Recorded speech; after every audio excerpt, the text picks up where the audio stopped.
कोई बात नहीं, रिवीजन चल रहा था ना। हाँ चलो अब स्टार्ट कर दो यहीं से। ठीक है। उतना सुन लिया। तो अब क्या है कि अब जैसे हमारा एक y इक्वल्स टू 8x है, कोई भी फंक्शन है, मैं y डैश लिखूँ तो वो क्या हो जाएगा, dy बाई डी एक्स 8 हो जाएगा, और 8 हो गया तो मैं y equals to D Y by D X into X लिख सकता हूँ। मैंने 8 की जगह D Y by D X लिख दिया। तो ये हम किसी भी फंक्शन को ऐसे रिप्रेजेंट कर सकते हैं। Okay. अब मेरा y सिर्फ x का फंक्शन था तो मैंने ऐसे रिप्रेजेंट किया, y equals to D Y by D X into x.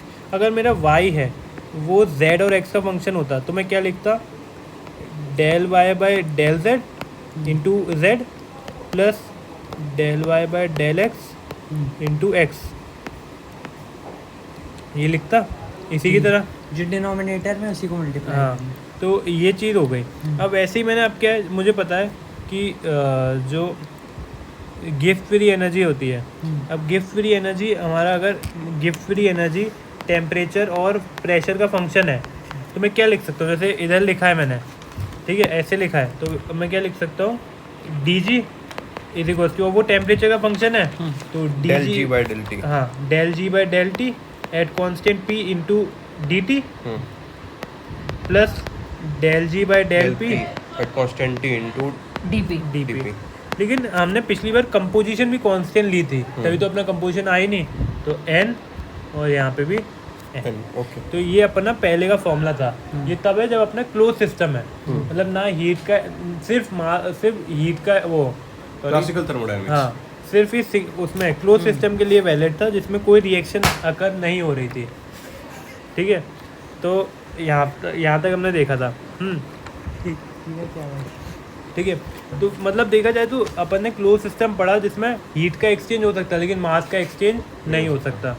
और याद है एक फॉर्मूला ये भी होता है, D G is equal to V D P minus S G T.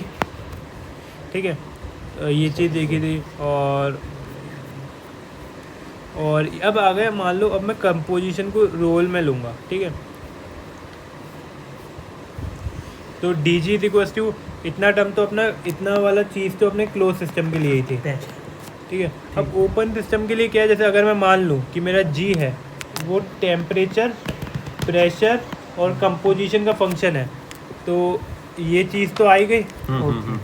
और ये चीज़ है एक्स्ट्रा आई, ये एक्स्ट्रा आएगी, जैसे del n G by del n i into d N i. गिस्ट फ्री एनर्जी मोल पे डिपेंड करेगा। हाँ, अब कंपोजिशन पे भी करेगा, पहले नहीं कर रहा था क्योंकि पहले कंपोजिशन ही नहीं पहले चाहिए। क्लोज सिस्टम था, ओपन हाँ। सिस्टम में तो मोल का एक्सचेंज। हाँ, ये चीज़ पढ़ी थी। उसको और हमने अपन ने potential बोल इसको दिया। केमिकल पोटेंशियल बोल ठीक दिया। है। Mu i equals mu i। To del n G by del n i. हाँ, ठीक अब है। देखो एन जी क्या लिखा रहता है लास्ट में?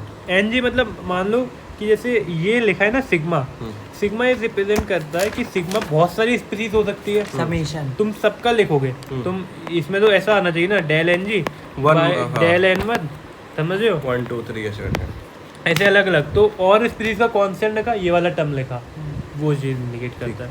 अब मान लो अगर मेरा मोल 1 है, तो मोल 1 है तो अगर मैं, देखो मोल फ्रैक्शन सबको पता है क्या होता है, mole upon total total mole. Mole. अगर n 1 है तो एक्स आई एन आई के बराबर हो गया, तो मैं डी एन आई को डी एक्स आई से रिप्लेस कर सकता हूँ।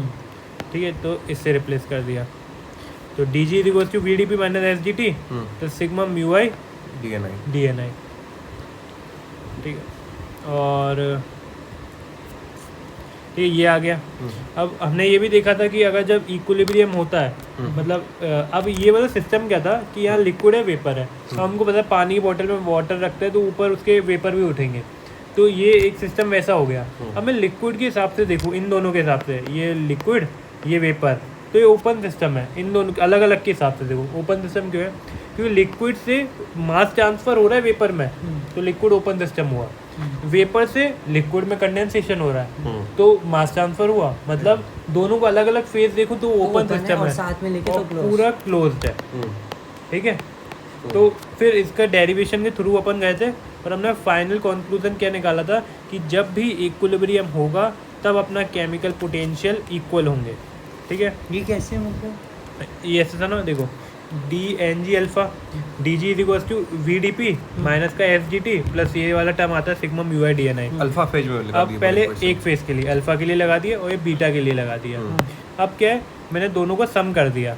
अब ये होता है ना, देखो अल्फा फेज का सम बीटा फेज का सम, ओवरऑल एनर्जी आ जाती है। तो दोनों को ऐड किया तो ओवरऑल गिफ्ट फ्री एनर्जी आ गई। V volume of alpha, V volume of beta, overall volume आ गया। ऐसे सबको मैंने ऐड कर दिया। अब देखो ये क्या था कि अगर मैंने दोनों को ओपन सिस्टम कंसीडर किया था, ये लिखा इसके लिए ओपन सिस्टम के लिए, ये ओपन सिस्टम के लिए, और दोनों को ऐड कर दिया। अब मैं ओवरऑल के सिस्टम की बात लिख सकता हूँ। अब क्लोज सिस्टम के लिए तो अपनी डेफिनेशन फिक्स थी, DG equals to VDP, moles वाले टर्म में। हाँ ये वाला। अब मैंने इसको ही रिप्लेस कर दिया इसकी जगह, NVDP माइनस का NSDT, तो DNG कैंसिल हुआ और ये आ गया, और ये आ गया 0 के बराबर। ठीक, अब देखो मास बैलेंस किया। अब जितना देखो इसमें जितना जा रहा है, जितना इससे घटेगा, जितना इसमें चेंज होगा, उतना उसमें इंक्रीमेंट होगा। तो मतलब एक में भाई जैसे ये मास बैलेंस किया जा सकता है, लेकिन मोल्स बैलेंस कहाँ किया जा सकता है? उन्होंने मोल्स बैलेंस किया एक तरीके से देखा जाए। वो मोल्स बैलेंस तुम अब कन्वर्जन नहीं हो रहा ना, तुम अब ये सोचो ना कि रिएक्शन नहीं हो रही। हाँ रिएक्शन नहीं हो रही, उसमें फर्क पड़ सकी, 1 मोल उससे 2 मोल बन रहे हैं, लेकिन ये तो वो है मोल ना, और मास है एक ही। हाँ कि इससे अल्फा मोल कम हुए, तभी हमने रिएक्शन अभी हमने नहीं देखी है। इसमें से अल्फा मोल कम हो तो इसमें अपीयर हो। मतलब वेपोराइज हुआ, हाँ, कंडेंसेट ऐसा ठीक हुआ। है। ये ठीक ठीक है, ये आया, ये आ गया। ठीक है, अब मैंने क्या किया, दोनों ये आ गया। अब मैंने क्या किया, अब इसको इसमें रखा, और यहाँ से मुझे पता चला केमिकल पोटेंशियल इक्वल होना चाहिए। मतलब अगर स्पीसीज इक्विलिब्रियम पे है, 2 लिक्विड फेज, जैसे लिक्विड और वेपर इक्विलिब्रियम में थे, तो केमिकल पोटेंशियल इक्वल होगा। और एक और हमने पहले पढ़ा हुआ है, अगर केमिकल इक्विलिब्रियम पे होता है तो गिब्स फ्री एनर्जी भी 0 होती है, डेल्टा G 0 ये तो होता है। पहले से ही अपन को पता है ना कि उसको प्रूफ किया ना। क्या पता है हमको?